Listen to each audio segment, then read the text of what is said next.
आपने Indian Railways की कई सारी कहानियाँ सुनी होंगी, बट ये कहानी थोड़ी अलग है। ये कहानी एक सच्ची घटना पर आधारित है, जो कि आज से करीब 16 साल पहले की है।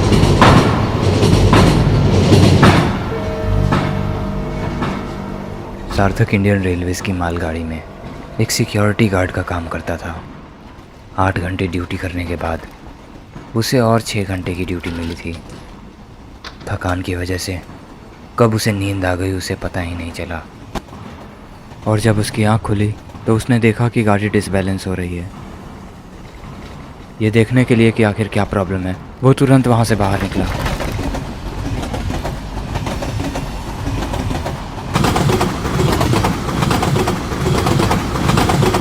हेलो हेलो सर, गाड़ी को रोक दिया जाए, यहाँ प्रॉब्लम हो गई है। क्या क्या आप मेरी आवाज़ सुन पा रहे हैं? प्लीज़ सर, ट्रेन को तत्काल स्लो किया जाए। Hello hello hello.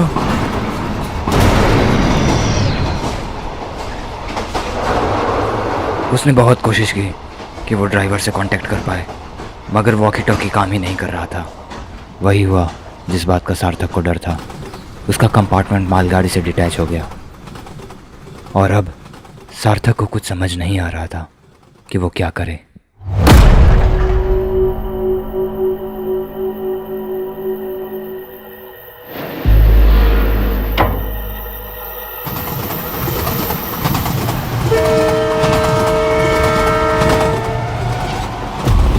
मालगाड़ी बहुत तेज़ी में आगे बढ़ते हुए जा रही थी, और सार्थक की बोगी धुलते हुए पीछे पीछे आ रही थी।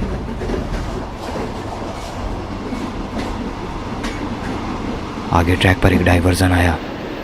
मालगाड़ी तो सीधे आगे चली गई, मगर सार्थक की बोगी वहीं डाइवर्ट हो गई और एक ऐसे रूट पर चली गई जिस पे अब कोई भी गाड़ी आती जाती नहीं थी।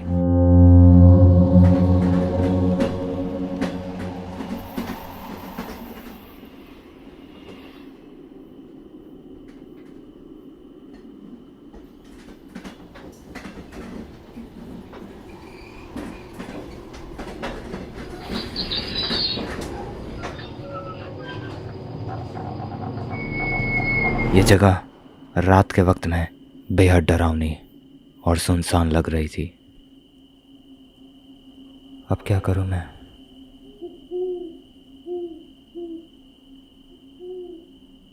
पुलिस को फ़ोन करता हूं।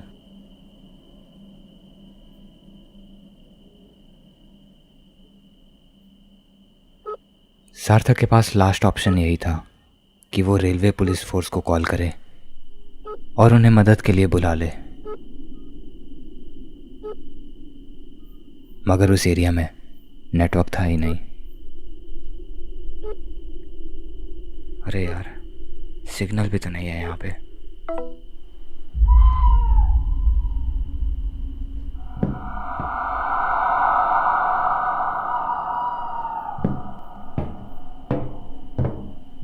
ये चेक करने के लिए कि आसपास में नेटवर्क आ रहा है कि नहीं, सार्थक गाड़ी से नीचे उतर गया। साला किस्मत ही खराब है मेरा।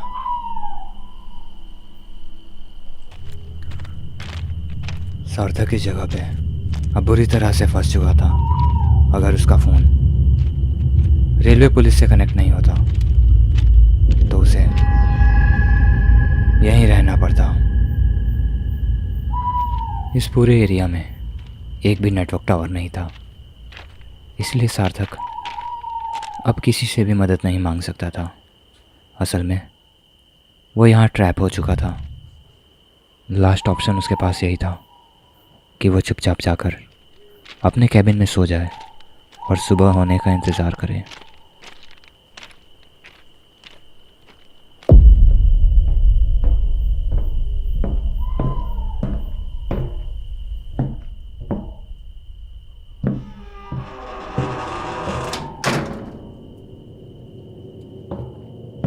सार्थक निराश होकर वापस कैबिन में आ जाता है और चुपचाप जाकर सो जाता है।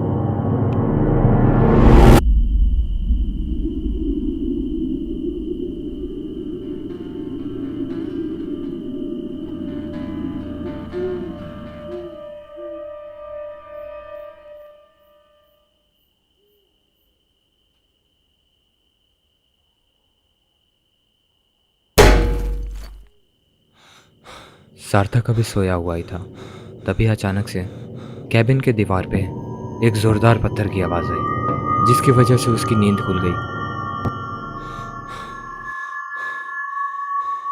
कौन है?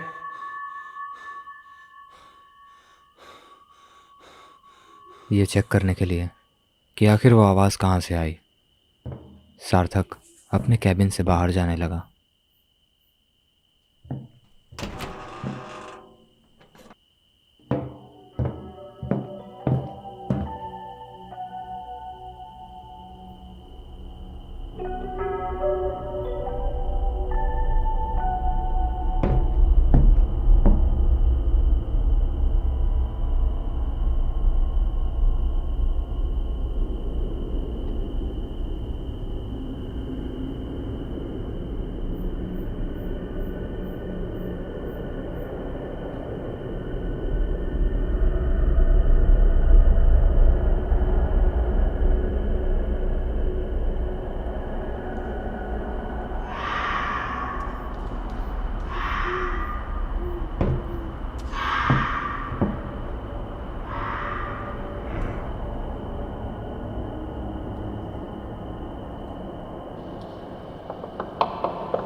है, कौन हो तुम?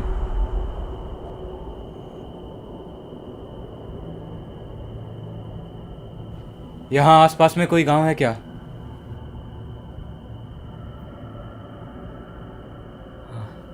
लगता है कोई पागल है। अरे बहरे हो क्या?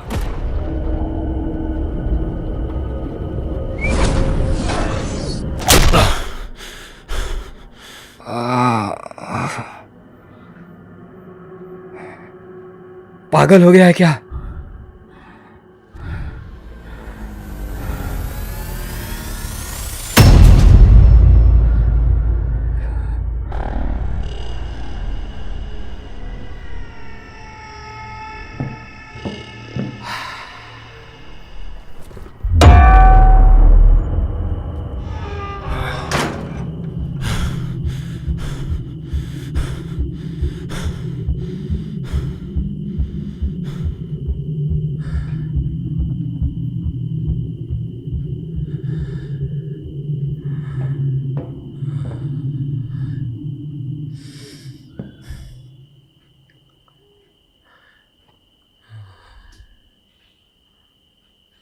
सार्थक अंदर बैठकर यही सोच रहा था कि कैसी मुसीबत उसके गले पड़ गई है। वो फिर से कॉल लगाने की कोशिश करता है, पर अभी भी नेटवर्क नहीं था। प्लीज़ कॉल लग जा।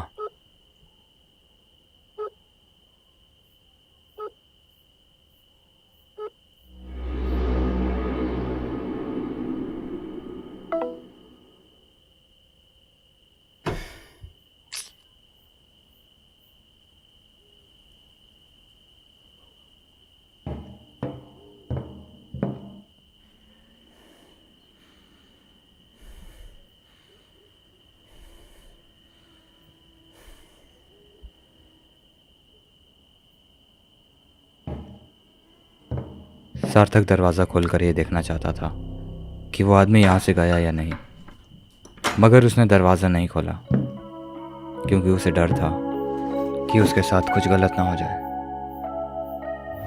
रात के 2 बज रहे थे। सार्थक अभी अपने कैबिन में सो रहा था।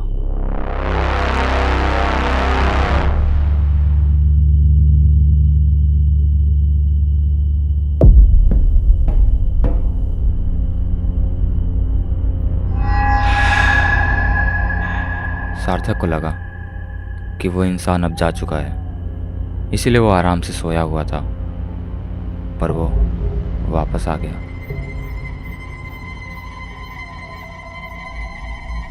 विंडो की तरफ से हाथ घुसाकर वो कैबिन का दरवाज़ा खोलना चाहता था, पर किस्मत अच्छी थी सार्थक की, जो उसका हाथ वहाँ तक नहीं पहुँच पाया।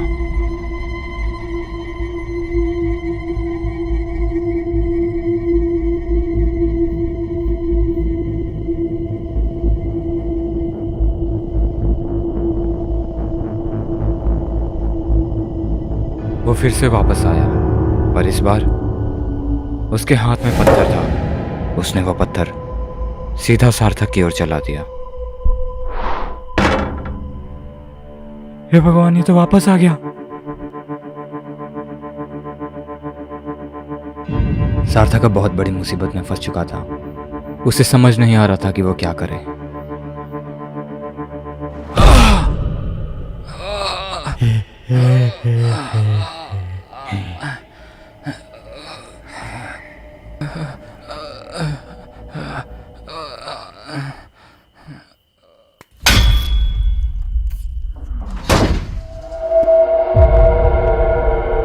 अपनी जान बचाने के लिए सार्थक ने उसे अपनी तरफ इतने जोर से खींचा कि उसका सर विंडो पर लगकर फट गया और वो वहीं बेहोश होकर गिर गया।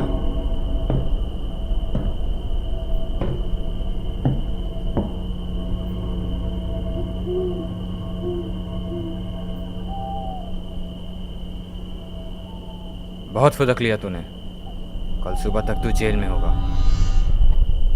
सार्थक उसे रस्सियों से बांध देता है ताकि कल सुबह वो उसे पुलिस को सौंप सके। पर कौन जानता है कल सुबह तक सार्थक सही सलामत रहेगा या नहीं। आगे की कहानी पार्ट 2 में दिखाई जाएगी। तब तक के लिए आप अपने आप को सही सलामत रखिए और हमारे चैनल को सब्सक्राइब करिए। एक और बात दोस्तों, अगर आप हमारे चैनल का मेंबरशिप ज्वाइन करते हैं तो आप हमारे हर वीडियो को 1 हफ्ते पहले ही देख सकते हैं।